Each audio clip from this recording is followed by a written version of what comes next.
Dans cette vidéo, nous allons vous présenter le Legiomix.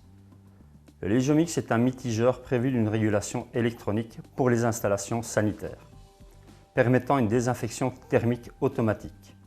De cette façon, on évite la présence de légionelles dans l'installation. Le Legiomix est livré avec divers accessoires. Un mitigeur électronique, la sonde de température de départ, la sonde de température de retour et le régulateur électronique. Dans le régulateur électronique, on peut programmer les différents paramètres pour la désinfection thermique. Quand des problèmes se passent dans l'installation, différentes alarmes apparaissent. Pendant 40 jours, les différentes informations de désinfection seront enregistrées dans la mémoire interne du régulateur. Il y a également comme option la possibilité de placer une interface qui va permettre d'installer, de programmer et de lire les informations à distance. Le Legiomix démarre au diamètre 3/4 de pouce jusqu'au DN80. Comment fonctionne le mitigeur électronique du Legiomix? Le fonctionnement est identique à celui d'une 23 voies dans une installation de chauffage. L'eau chaude du boiler va se mélanger avec l'eau froide de ville pour obtenir la température désirée, température que l'on peut lire sur le régulateur électronique. Le mitigeur électronique du Legiomix doit être monté conformément à ce schéma de principe.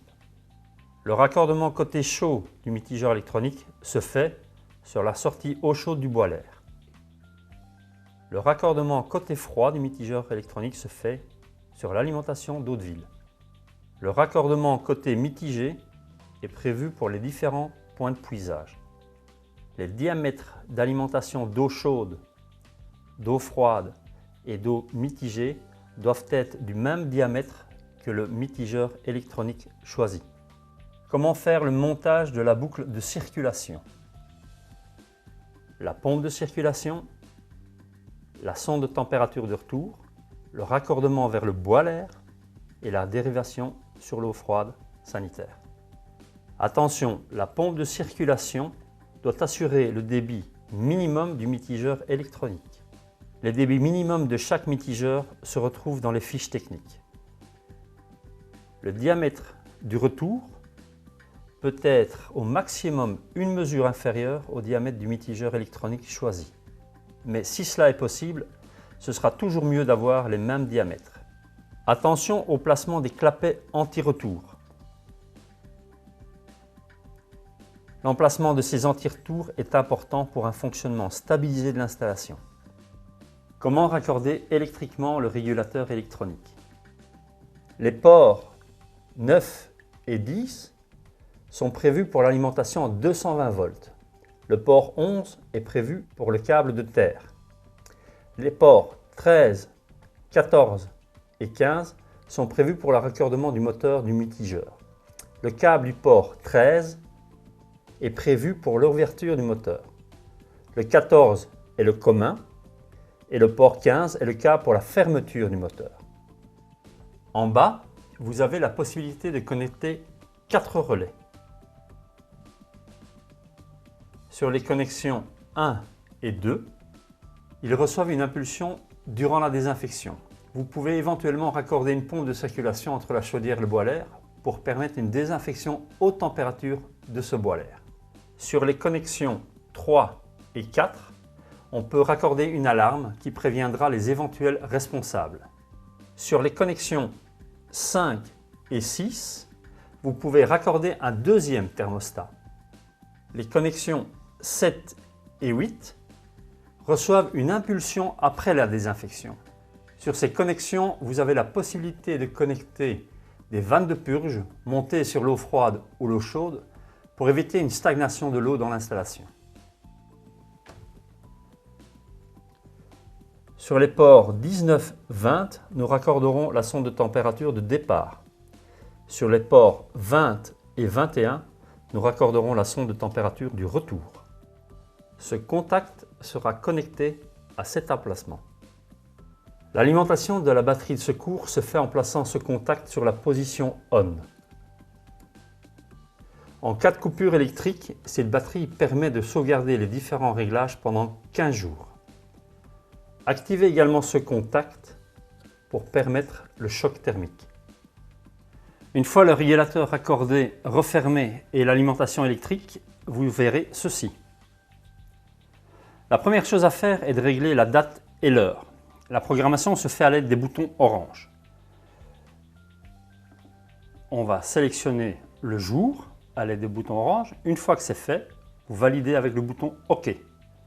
Pour sélectionner le mois, de nouveau avec le bouton orange, validez par OK. Et sélectionnez l'année en validant avec le bouton OK. Ensuite, on va régler l'heure. Ici, nous allons prendre comme exemple 9h10 par exemple.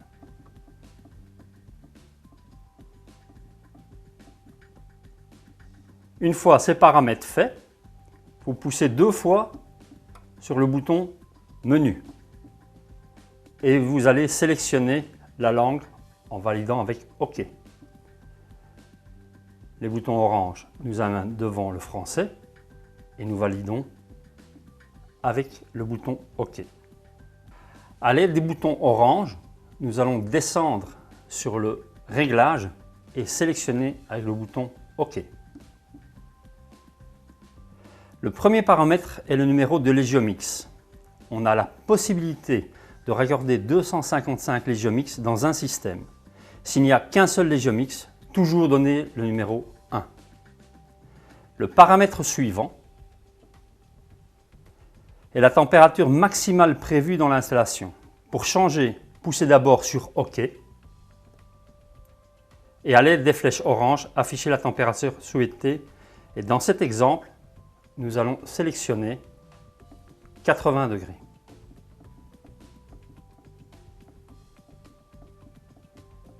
Une fois la température sélectionnée, on valide à l'aide de OK. Le paramètre suivant, en 7.1, est la température normale de fonctionnement. Le 7.2 est la température de départ pendant une désinfection thermique. Légalement, celle-ci doit être réglée à 60 degrés, comme dans l'exemple. Le 7.3, c'est la température de retour pendant la désinfection. Légalement, celle-ci doit être réglée à 55 degrés. Pour changer, vous sélectionnez avec le bouton OK et on amène à l'aide des flèches orange la température de 55 degrés souhaitée. Validez avec le bouton OK. Le paramètre suivant, on doit indiquer la présence d'une sonde de température sur le retour. Et dans notre exemple, il y en a une. Le paramètre suivant est le programme de désinfection. Ce programme doit toujours être sur 2. Cela veut dire que ce programme, basé sur la sonde de retour, va décider si la température choisie de désinfection a été atteinte. Le paramètre suivant sert à sélectionner les jours auxquels vous voulez faire une désinfection. Le jour 1 correspond au lundi et le jour 7 au dimanche. Dans ce cas, on programme une désinfection chaque jour. Le paramètre suivant est l'heure du début de la désinfection, de préférence toujours de la nuit. Dans ce cas, 2 heures du matin. Le paramètre suivant est l'heure d'arrêt de la désinfection. Dans cet exemple, 1 heure plus tard, soit 3 heures du matin. Le paramètre suivant est le temps estimé nécessaire pour passer de la température de fonctionnement normale à la température de désinfection sélectionnée. Dans ce cas, c'est 2 minutes.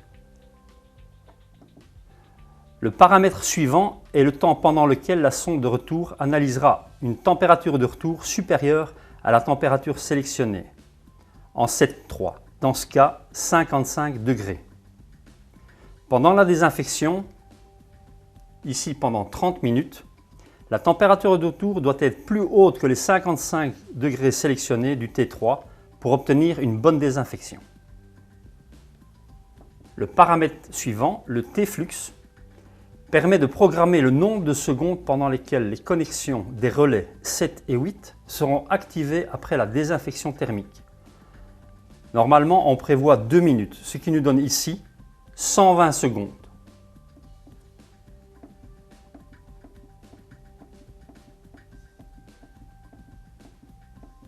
et on valide avec la touche OK. Les deux paramètres suivants, c'est-à-dire le T-Play et le T-Motor, sont préinstallés d'usine et il ne faut surtout pas les changer.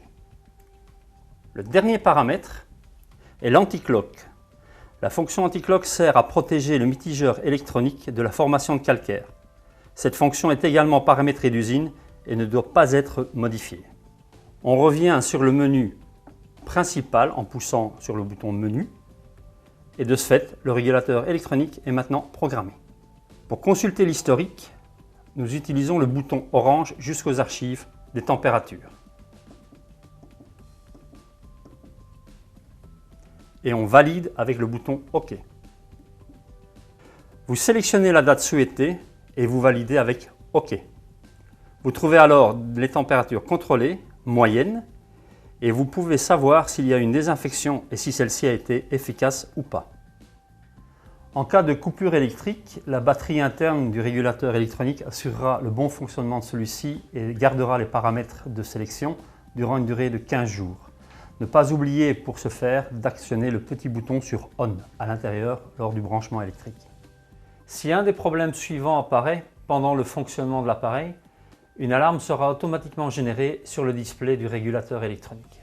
Cela peut être une défectuosité au niveau de la sonde de température de départ, cela peut être une défectuosité au niveau de la sonde de retour, une désinfection qui n'a pas eu lieu, une température sélectionnée en T3 qui n'a pas été atteinte ou parce que la durée minimum de désinfection sélectionnée en T- n'a pas été respectée. Et si un choc thermique s'est fait manuellement, on le verra sur l'écran. S'il y a une panne de courant, cela s'affichera également comme alarme sur l'écran du display. En cas de reset de tous les paramètres, cela s'affichera également. La dernière alarme est une panne de batterie. Dans le régulateur électronique, vous trouvez la fonction anti-cloque. Cette fonction permet une fois par jour à la vanne de passer de l'ouverture totale à la fermeture totale, afin d'empêcher le dépôt de calcaire sur cette vanne. N'oubliez pas non plus que les informations concernant les températures et les désinfections sont gardées pendant 40 jours dans l'historique. Tout d'abord, allez dans le menu et à l'aide des flèches orange, allez chercher le programme Historique des températures. Vous validez avec le bouton OK. Là, vous sélectionnez à l'aide des flèches orange la date souhaitée et vous validez avec le bouton OK. Là, vous trouverez alors toutes les informations concernant les désinfections de ce jour.